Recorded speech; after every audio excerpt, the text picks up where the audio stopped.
என் உயிரினும் மேலான தமிழ் பெருங்குடி மக்களே, உங்கள் அனைவருக்கும் மேலரசம்பட்டு சமூகத்தின் பணிவான வணக்கங்கள். அன்பு உறவுகளே, நம்முடைய சேனலை நீங்கள் பார்ப்பது இதுவே முதல் முறையாக இருந்தால் நம்முடைய காணொளிகள் உங்களுக்கு தொடர்ந்து வர வேண்டுமென்றால் உடனே சப்ஸ்கிரைப் செய்து கொள்ளுங்கள். தொடர்ந்து நம்முடைய காணொளி பற்றின உங்களுடைய மேலான கருத்துக்களை கருத்துரை பகுதியிலே தவறாமல் பதிவு செய்யுங்கள். அன்பு உறவுகளே, வாருங்கள் இப்பொழுது காணொளிக்குள்ள செல்லுவோம். 2024 பாராளுமன்ற தேர்தலில் யார் வெற்றியை பெற்று மீண்டும் இந்தியா என்ற இந்த பெரும் தேசத்தின் அதிகாரத்தை கைப்பற்றப் போகிறார்கள்? அதற்கு வாய்ப்பு உள்ள இரண்டு கட்சிகள் ஒன்று பிஜேபி, இப்பொழுது ஆளும் கட்சியாக இருக்கிறது, இன்னொன்று காங்கிரஸ் பேர் இயக்கம். இந்த ரெண்டு பேருக்கு மட்டும்தான் இந்தியாவை பொறுத்த வரைக்கும் இந்த தேசத்தின் அதிகாரத்தை கைப்பற்றுகின்ற அளவிற்கு வலிமை உள்ள இயக்கங்கள். ஆனால் அந்த வலிமையை முற்றிலுமாக இப்பொழுது காங்கிரஸ் இழந்து விட்டது என்பது தெளிவாக களத்தில் தெரியுது. பிஜேபி பல நேரங்களில் காங்கிரஸ் இல்லாத ஒரு இந்தியாவை உருவாக்கணும் அப்படின்னு சொல்லி பல மேடைகளில் பிஜேபியின் தலைவர்கள் வட இந்தியாவில் பேசுனதை நம்ம பல முறை பார்த்துருக்கிறோம். ஆனால் அது இப்பொழுது களத்தில் கொஞ்சம் கொஞ்சமாக சாத்தியமாகி கொண்டு இருப்பது போலத்தான் தெரிகிறது. என்றாலும் 2014 நாடாளுமன்ற தேர்தல், 2019 நாடாளுமன்ற தேர்தல், இந்த இரண்டு தேர்தல்களிலுமே காங்கிரஸ் கட்சி 60 இடம் கூட பெற முடியவில்லை. இந்தியா முழுமைக்கும் 60 இடம் கூட பெற முடியவில்லை. இந்தியாவை பொறுத்த வரைக்கும் ஒரு கட்சி எதிர்கட்சி அந்தஸ்தில் உட்காரணும் அப்படின்னா குறைந்தது 57 பாராளுமன்ற உறுப்பினர் இருக்கணும். அந்த 57 உறுப்பினரையே பெறுவதற்கு கூட முடியாத நிலையில்தான் காங்கிரஸ் இயக்கம் இருக்கிறது. அந்த அளவிற்கு காங்கிரசுடைய வலிமை சரிந்து போய்விட்டது. இப்பொழுது பிஜேபி கடந்த 2014 நாடாளுமன்ற தேர்தலில் 283 இடங்களை வெற்றி பெற்று அவர்களே தனி பெரும்பான்மையுடன் தான் ஆட்சி அமைத்தார்கள்.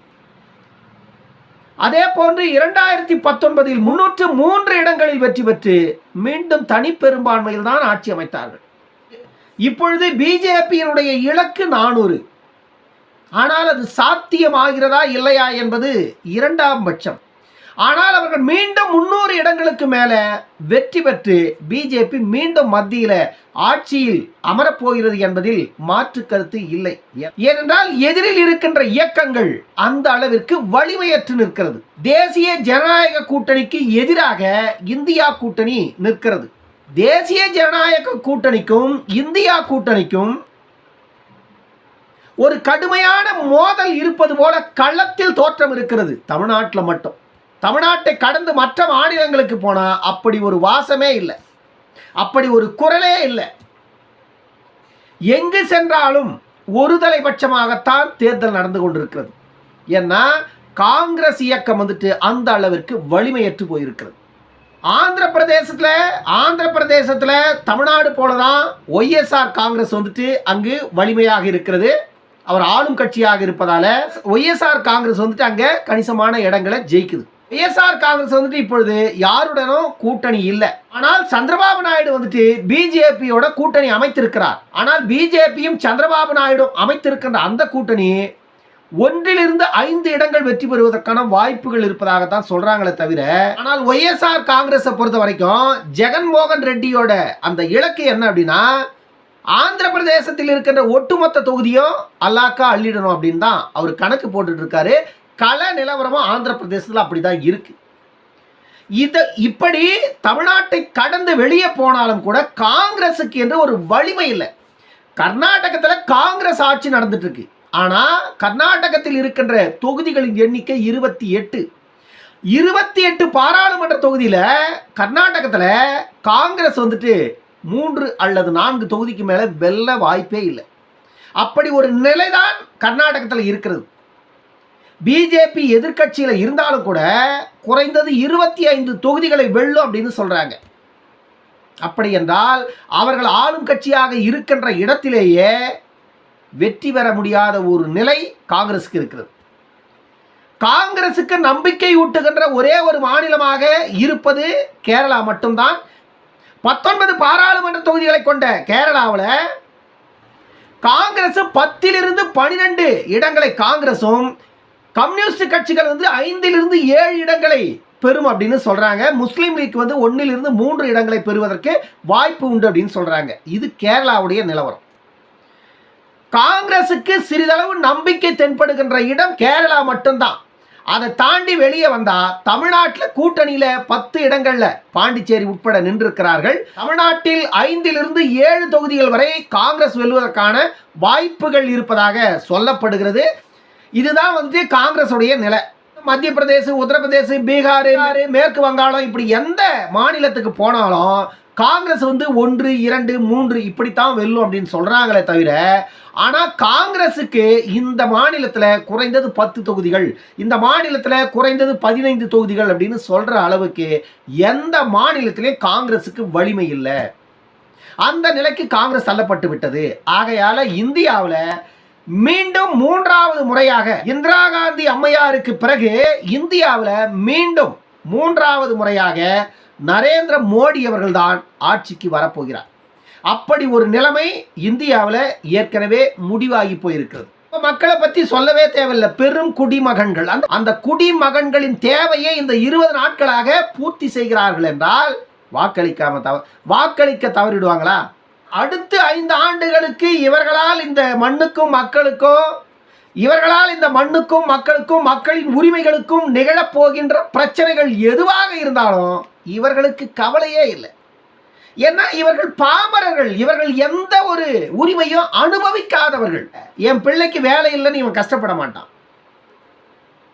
ஏன்னா இவன் என்ன நிலையில் இருக்கானோ அதே நிலையில தன்னுடைய பிள்ளையை வளர்த்துட்டு இருப்பான். அதனால பிள்ளை படிக்கலையேங்கிற யோசனை இருக்காது, தன்னுடைய பிள்ளை அரசு உத்தியோகத்துக்கு போலையேங்கிற யோசனை இருக்காது, தன்னுடைய குடும்பம் பொருளாதாரத்தில் மேல வர முடியலையே அப்படிங்கிற சிந்தனை இருக்காது. காரணம் என்னன்னா, எங்க அப்பா அடிக்கடி ஒரு வார்த்தை சொல்லுவாரு, சாப்பிட்டதை சாப்பிட்டு கூப்பிட்டவன் பின்னாடி போறவனடா நீங்க அப்படின்னு. வட்டார வழக்கு மொழி. ஆட்டதை சாப்பிட்டுட்டு கூட்டம் முன்னாடி போறவனடா நீங்க, உங்களுக்கெல்லாம் ஒரு பொறுப்பு இருக்குதாடா அப்படின்னு கேட்பாரு எங்க அப்பா. நாளைக்கு ஒரு பொருள் தேவை அப்படின்னா அது இன்னைக்கு எடுத்து வச்சாதான்டா நாளைக்கு உதவும் அப்படின்னு எங்க அப்பா சொல்லுவார். அதுக்கான அர்த்தமே நமக்கு இன்னைக்கு தான் புரிஞ்சிருக்கு. பாருங்க எவ்வளவு லேட்டு நம்மலாம். இந்த மாதிரி தான் பாமர மக்கள் இன்றைக்கு எது கிடைக்குதோ அதை சாப்பிட்டுட்டு அவங்க கூப்பிட்டாங்க, அவங்க பின்னாடி போனாங்க, ஓட்டை புடுங்கிட்டாங்க. இன்றைக்கு என்ன கிடைக்கிறதோ அது போதும் அவர்களுக்கு. இவர்கள் பாமரர்கள். இவர்களுக்கு இன்றைக்கு என்ன கிடைக்கிறதோ அது போதும் அவர்களுக்கு. நாளையை பற்றி இவர்கள் சிந்திப்பது கிடையாது. இப்படிதான் பெரும்பாலான மக்கள், குறைந்தது 65 70 விழுக்காடு மக்கள் இருக்கிறார்கள். இந்த மக்களை இந்த பெரும் பண முதலைகள் தங்களுக்கு சாதகமாக பயன்படுத்தி கொண்டு எப்பொழுதுமே தேர்தல் வந்தால் அந்த 20 நாட்களுக்கு இவர்களை தன்வசப்படுத்தி வைத்துக் கொண்டு அவர்களுடைய தேவைகள் என்னவோ அதை ஓரளவுக்கு இவர்கள் பூர்த்தி செய்துவிட்டு அந்த தேர்தலின் கடைசி நாள், வாக்கு செலுத்துகின்ற நாள் வரைக்கும் அவர்களின் உயிராக இவர்களை நேசித்து அந்த வாக்கை பறித்து கொண்டு அவர்களுடைய கோவணத்தை உருவிட்டு அனுப்பிச்சிருவாங்க. அவ்வளவுதான், முடிஞ்சது, வேலை போங்க. என்னப்பா ஓட்டு போட்டியா? நான் தானே ஃபர்ஸ்ட் கியூல நின்னது. நான் தான் காலையில 6 மணிக்கே கியூல நின்னேன். ஃபர்ஸ்ட் ஓட்டை போட்டது நான் தான் பூத்துல அப்படின்னு சொல்லுவார். யாரு? அந்த தங்க மகன், குடிமகன். நான் மட்டும் போடலனே, என் வீட்டில் என் பொண்டாட்டி, என் புள்ள, என் மருமகன் எல்லாரையும் போட வச்சேன். ஃபர்ஸ்ட் கூட்டு லைன்ல நிக்க வச்சு நான் தான் ஃபர்ஸ்ட் பூத்துக்குள்ள போய் ஓட்டு போட்டேன் அப்படின்னு சொல்லுவாரு நம்ம தமிழ்நாட்டின் தங்க மகன், குடிமகன். ஏன்னா 20 நாட்களாக அவருடைய தேவையை இவர் பூர்த்தி செய்திருப்பார். ஒரு குடும்பத்தில் இருக்கின்ற 4 ஓட்டுக்காக ஒரு 20,000 30,000 செலவு பண்ணியிருப்பாங்க. நான் சொல்றேன் இல்லையா, ஒரு தொகுதிக்கு 100 கோடி பட்ஜெட்னு. இவங்கெல்லாம் இப்படிதான் வெற்றி பெறாங்க. இவர்களுக்கெல்லாம் கொள்கையோ கோட்பாடுகளோ லட்சியங்களோ இலக்குகளோ மக்களின் உரிமைகளை மீட்டு கொடுக்க வேண்டும் என்ற ஒரு மாநிலத்தின் வளர்ச்சியை முன்னெடுத்து நிதிநிலையை அடுத்த நிலைக்கு கொண்டு செல்ல வேண்டும் என்ற எண்ணங்கள் எல்லாம் இந்த ஆட்சியாளர்களுக்கு கிடையாது. அப்படிப்பட்டவரிடம் நாம் இதுவரையில் ஆட்சி அதிகாரத்தை கொடுக்கவும் இல்லை. இப்ப சென்னையில ஸ்ரீபெரும்புதூர்ல டிஆர் பாலு, மத்திய சென்னையில தயாநிதி மாறன், வட சென்னையில கலாநிதி வீராசாமி, அரக்கோணத்துல ஜெகத் ரட்சகன், தூத்துக்குடியில கனிமொழி, நீலகிரியில ஆர் ஆசா. இவர்களுக்கெல்லாம் எதில் குறைவு? அரக்கோணத்தில் என்ன நடந்தது? வழக்குரைஞர் பாலு, பாமக வேட்பாளர் வழக்குரைஞர் பாலு இப்படிதான் கேட்டாருன்னே சொல்ல முடியாது ஜெகத் ரட்சகனை. அந்த அளவிற்கு கடுமையாக கேட்டிருக்கிறார். வேற யாரனா இருந்தா நாக்க புடிங்கிட்டு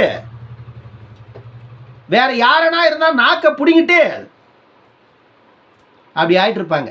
அந்த அளவிற்கு ஜெகத் ரட்சகனை கள்ளத்துல செய்தியாளர்கள் மத்தியில கேட்டார் வழக்கறிஞர் பாலு. ஏன்னா அந்த அளவிற்கு இழிவான வார்த்தைகளை பயன்படுத்தி இருக்கிறாரு பாலு மேல. பாலு வந்துட்டு நாங்க விலைக்கே வாங்கிட்டுங்க, பாலு ஒன்றும் வெற்றி பெற முடியாது, அவர் விட்டு கொடுத்துட்டாரு அப்படின்னு. உண்மையிலே வழக்கறிஞர் பாலு அவர்கள் வந்துட்டு அவர் வெற்றி பெறுகிறாரா இல்லையா என்பது இரண்டாவது. ஆனால் களத்துல நெஞ்சுரத்தோடு ஒரு பெரும் பண திமிங்கலத்தை எதிர்த்து களமாடுவதற்கு அப்படிப்பட்ட ஒரு துணிச்சல் மிக்க வேட்பாளரை மருத்துவர் ஐயா அவர்களும் மருத்துவர் அன்புமணி அவர்களும் இப்படிப்பட்ட ஒரு வேட்பாளரை களத்தில் கொடுத்ததற்கு அவங்களுக்கு சல்யூட் அடிக்கலாம்.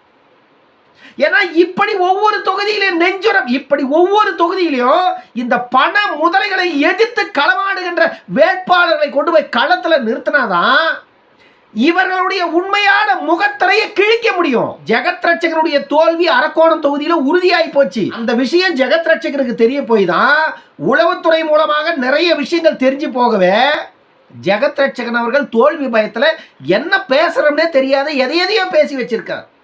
இல்ல வழக்கறிஞர் பாலு உங்களால விலைக்கு வாங்க முடியுமா? விலை போகின்ற வேட்பாளரா வழக்கறிஞர் பாலு? இல்ல வழக்கறிஞர் பாலு விலை போகின்ற வேட்பாளரா? பிறந்த குழந்தை கூட திமுகன்னு சொன்னாலே திருட்டு திமுகவா அப்படின்னு கேட்குது. அந்த அளவிற்கு திமுகவின் வண்டவாளம் தண்டவாளத்துல ஏறி போயிட்டு கிடக்குது. உண்மையாக மக்கள் மத்தியில போய் நின்று எங்களுக்கு வாக்களியுங்கள், உங்களுக்கு உறுதியாக நாங்கள் நிற்போம்னு சொல்றதுக்கு இந்த திமுக காரணங்க அதிமுக காரணங்க களத்துல துப்பில்ல. 1000 கொடுத்தா இவங்க 1000, இவங்க கொடுத்தா இவங்க 1000, இவங்க 1500 கொடுத்தா அவங்க 1500, இவங்க 2000 கொடுத்தா அவங்க 2000. இப்படி பணத்தை கொடுத்து வாக்கை பெறுவதில் உறுதியாக நிற்கின்ற நீங்கள், ஜனநாயகத்தை காத்து ஜனநாயகத்தின் பால் வெற்றி பெற தகுதி இல்லாத நீங்கள் என்ன செய்வீங்க வெற்றி பெற்று மக்களுக்கு?